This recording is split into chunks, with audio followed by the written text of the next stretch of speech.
Hello guys, welcome to my channel cooks টাউনের আজকের পর্বে আপনাদের জন্য নিয়ে এলাম চিকেন স্যান্ডউইচ রেসিপিটি ট্রাই করতে চাইলে অবশ্যই পুরো ভিডিওটি দেখুন। ধন্যবাদ।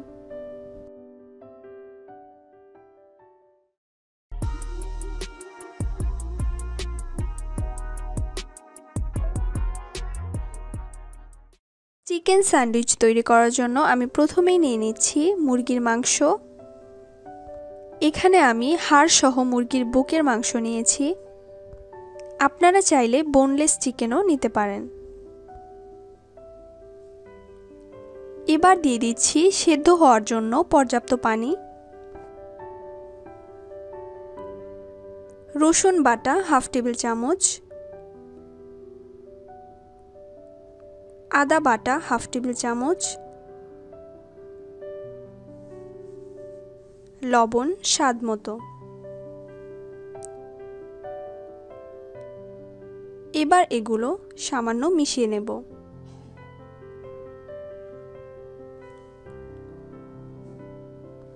ঢাকনা দিয়ে ঢেকে চুলায় বসিয়ে দেব।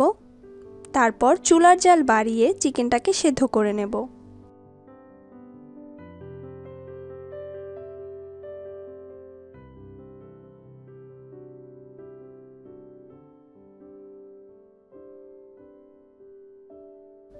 এদিকে আমি ব্রেডের ব্রাউন অংশগুলো কেটে নিচ্ছি।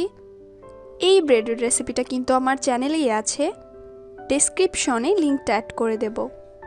সেদ্ধ চিকেনগুলো আমি কাঁটা চামচ দিয়ে ছাড়িয়ে আবারও খুব ভালো করে কুচি করে নিচ্ছি।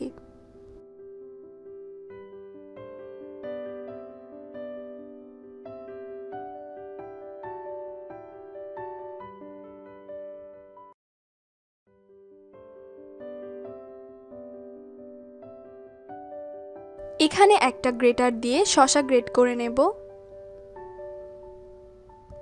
তারপর শসা কুচিগুলো চিপে এক্সট্রা পানিগুলো ফেলে দিতে হবে। এদিকে গাজর গ্রেট করে নিচ্ছি, কিন্তু গাজর চিপে নেওয়ার কোনো প্রয়োজন নেই।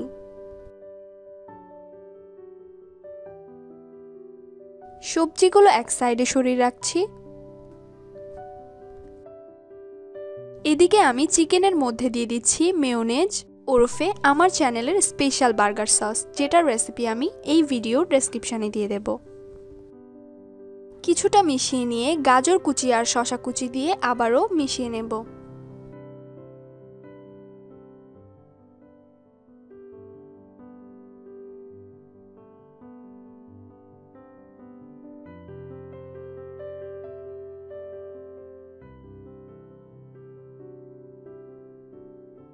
এবার একটি ব্রেড স্লাইসে টমেটো সস লাগিয়ে নেব আর কিছুটা মেয়োনেজ দিয়ে কভার করে নিচ্ছি।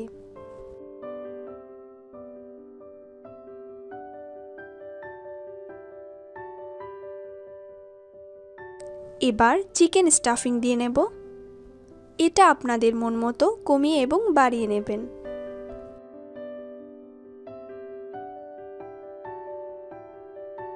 ওপরে গাজর কুচি আর শসা কুচি দিয়ে আরেকটি ব্রেড স্লাইস দিয়ে কভার করে নিলাম।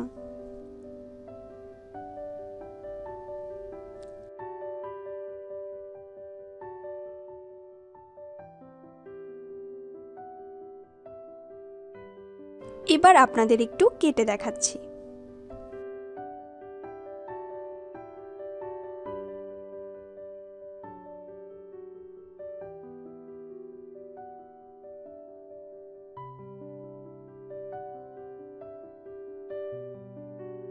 দেখুন ভেতরটা কেমন হয়েছে।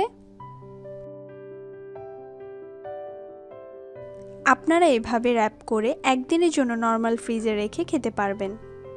বেশি দিন রাখা যাবে না, কারণ শসা থেকে পানি ছাড়তে শুরু করবে। ভেজিটেবল অ্যাড না করলে 5 দিন পর্যন্ত স্যান্ডউইচটা সংরক্ষণ করা যায়। ভিডিওটি যদি আপনাদের ভালো লাগে অবশ্যই সাবস্ক্রাইব করবেন। ধন্যবাদ।